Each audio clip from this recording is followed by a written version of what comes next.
Shalom sahabat saudaraku semua. Pada hari kita akan bicara tentang kelemah lembutan. Seberapa sering orang salah diartikan ketika dia mencoba lemah lembut, namun justru dikatakan, kamu lembek, kamu harus lebih tegas dan kuat. Gitu ya. Seberapa sering kelemah lembutan disalahartikan sebagai sebuah kekalahan bahkan. Dalam sebuah percakapan, dalam sebuah pertemuan antara 2-3 orang, kelemah lembutan kemudian diinterpretasi sebagai kekalahan. Namun dalam kekristenan, kelemah lembutan sebetulnya sebuah nilai kebajikan yang sangat dan teramat penting. Seorang bapak gereja, Thomas, pernah mengatakan bahwa jikalau kemarahan mampu menghancurkan yang di luar kita, namun kelemah lembutan sebetulnya membangun yang di dalam, agar yang di luar juga bisa hidup bersama dengan kita. Bayangkan seperti sebuah api ketika dia keluar dari mulut kita, dari amarah kita, dari tubuh kita, maka dia akan menghancurkan yang lain. Tetapi kelemah lembutan tidak bisa keluar sebelum kita mampu menata diri kita sendiri terlebih dahulu, mengalahkan amarah yang ada dalam hati kita. Sehingga kemudian kelemah lembutan itu mampu membangun yang lain di luar sana, mampu mengapresiasi di luar sana, mampu menyelesaikan masalah-masalah yang terjadi di luar sana. Bukan dengan amarah, namun dengan kelemah lembutan. Sehingga kelemah lembutan adalah ini saya ganti gitu ya, seekor singa dalam bentuk yang sangat lembut. Ya, dia punya taring, dia punya cakar, katakan demikian, dia punya auman, namun dia keluar dengan bentuk yang sangat lembut. Sehingga orang tak perlu ditaklukkan untuk bisa menerima apa yang kita katakan, untuk bisa mengikuti apa yang kita inginkan. Bahkan kita bersama-sama berjalan dalam jalan Tuhan.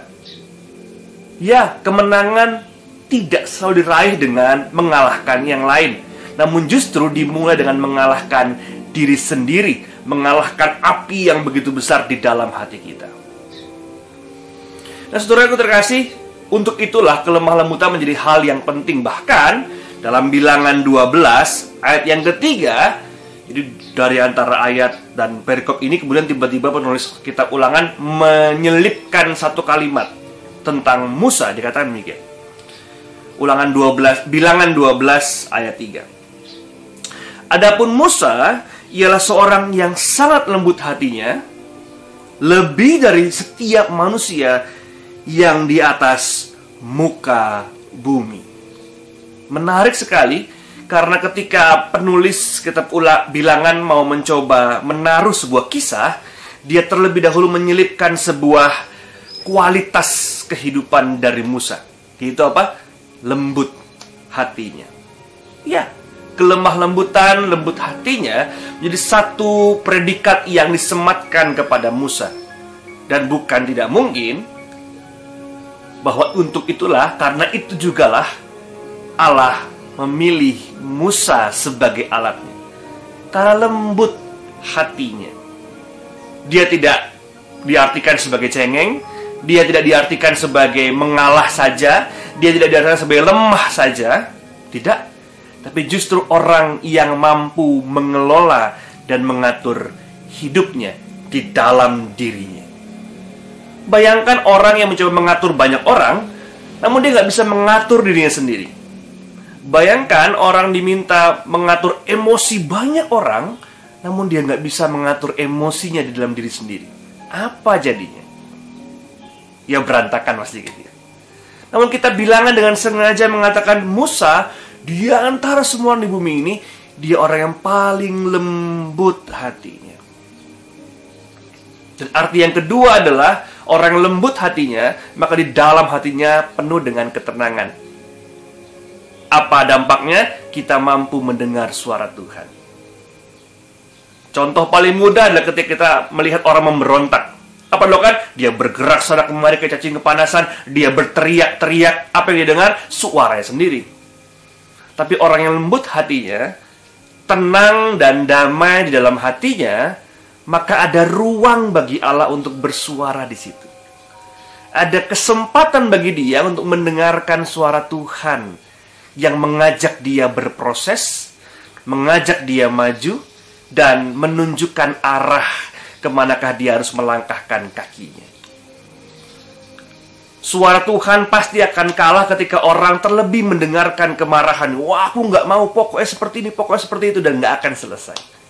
Tapi orang yang lembut hatinya membuka ruang bagi Allah dan membuka kesempatan baginya untuk mendengarkan suara Allah. Sehingga itulah kelemah lembutan. Dan hari ini di tengah-tengah pandemi yang masih terus berlangsung, kita masih beribadah di rumah, kita masih sekolah di rumah, kerja di rumah mungkin, kelemah lembutan perlu dan sangat diperlukan.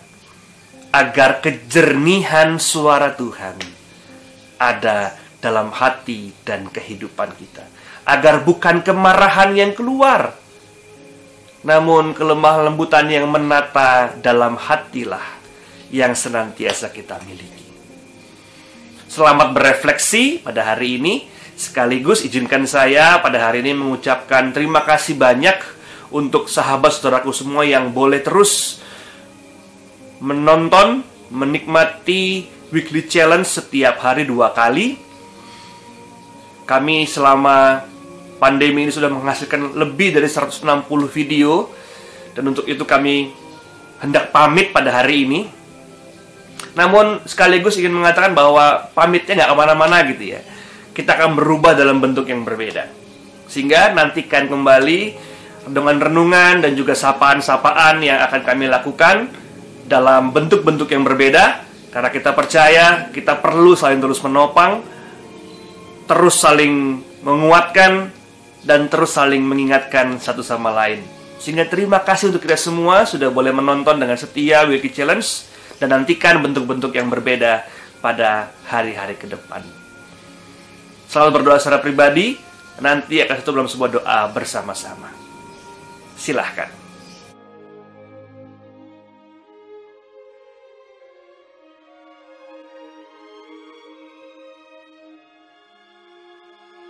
Mari kita berdoa.